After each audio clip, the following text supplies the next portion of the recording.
E depois de uma reunião com o presidente Jair Bolsonaro, o ministro da Educação, Ricardo Vélez Rodrigues, decidiu exonerar o coronel aviador da reserva, Ricardo Wagner Roquette, do cargo de diretor de programa da Secretaria Executiva da pasta. Ao longo da tarde, integrantes do grupo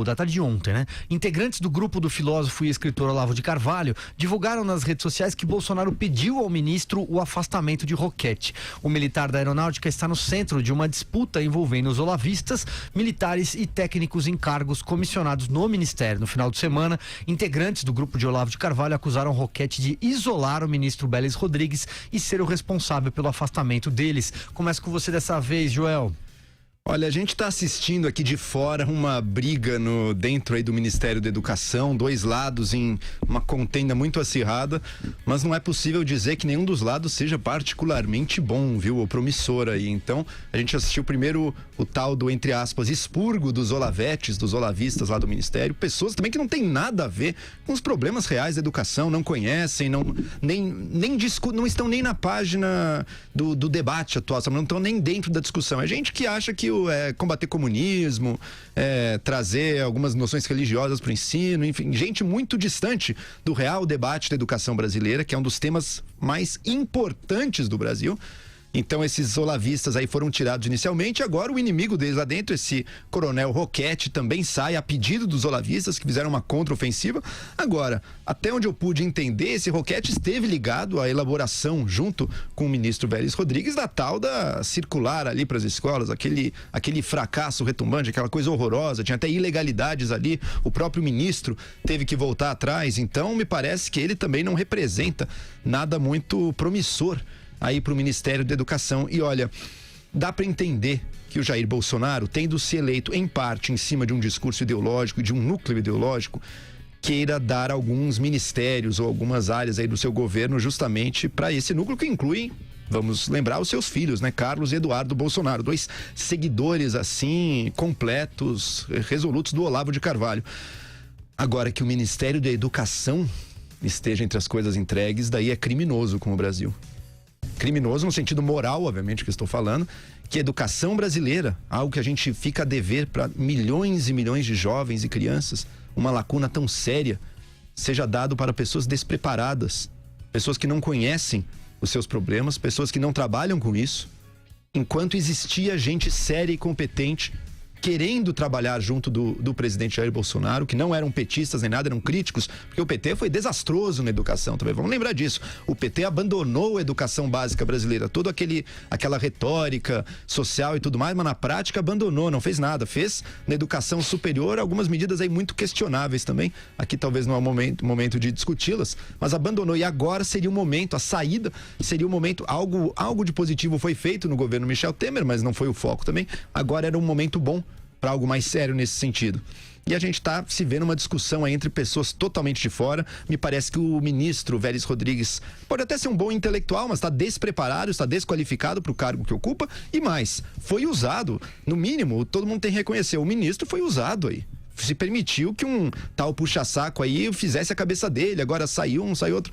Isso aí não condiz com o cargo de ministro, já era hora de estarem pensando em substitutos. Parece que estão, né? Tem um Carlos Nadalim, é um olavista aí, eu vi em alguns outros grupos mais à direita aí, ser levantado o nome do economista Diogo Costa, que me parece talvez um pouco mais promissor, mas vamos ver o que acontece aí. O Ministério da Educação não merece isso que ele está passando. Sua avaliação, Andreasa? Qual o extrato disso tudo? O ministro é muito fraco, tá muito fraco. Todo mundo manipula ou acha que pode manipular o ministro da Educação, Ricardo Vélez Rodrigues. Vejam a discussão que está armada aí. O núcleo ideológico que se arvora de padrinho de Ricardo Vélez Rodrigues, achando que teria poder de tutela sobre o ministro. Ele, no entanto, ainda no gabinete de transição, se aproximou deste militar da aeronáutica, o coronel Roquette, que, segundo aqueles do núcleo ideológico bolsonarista que queriam tutelar o ministro, estaria tutelando o ministro. Olha que disputa louca e olha em que lugar é colocado o ministro da Educação. A fragilidade do ministro da Educação. Parece que tem um pivô aí, né? A tal da Lava Jato da Educação, que foi anunciada e que mobilizou reações, ou teria mobilizado reações do establishment educacional contra a iniciativa, com o apoio dos militares. Muita coisa é falada, tem a tal carta, aquela famigerada do hino a ser cantado e filmado com slogan.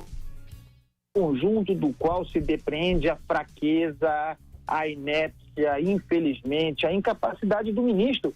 Me diga, ouvinte, uma qualidade, uma virtude, um bom sinal do Ministério da Educação de Jair Bolsonaro até aqui. Não há, nada se faz, é disputa de poder, grupelhos gritando, brigando por poder, fala-se em expurgo, é o horror. Como envelheceu? Vera Magalhães, sua análise. Bom, o que essa disputa mostra é que ninguém está a salvo da máquina de moer reputações, né? Nem os militares. Se tem uma categoria que a gente poderia julgar que estava salvaguardada de uma máquina de moer reputação, eram os militares. Eles têm muito espaço no governo, o próprio presidente é oriundo do Exército, e este coronel que foi fritado em óleo quente pelo olavismo, ele é um coronel da Aeronáutica. Até ligações suas com o Foro de São Paulo foram aventadas nas redes sociais como forma de desqualificá-lo. Ele foi totalmente desqualificado. Alguém que o Brasil não conhecia automaticamente passou a ser odiado. Isso é uma coisa de maluco. Eu espero que as pessoas se deem conta do tipo de lavagem cerebral a que elas estão sendo submetidas. Esse coronel era um ilustre desconhecido, de ilustre desconhecido passou a inimigo público número 1 do olavismo. O mesmo Olavo de Carvalho que colocou o ministro onde ele está, quer arrancá-lo de lá, apeá-lo de lá. E não se enganem, tem muitos interesses por trás disso. Inclusive alunos do Olavo de Carvalho que têm editoras e que são assessores do MEC, que estão muitíssimo interessados na reabertura de pregões para compra de livros didáticos, né? A tal da desideologização dos livros didáticos passa por compra de novos livros didáticos de editoras alinhadas. Então nada é por acaso e o Cuco nos avisa que o programa está chegando ao fim. Exatamente.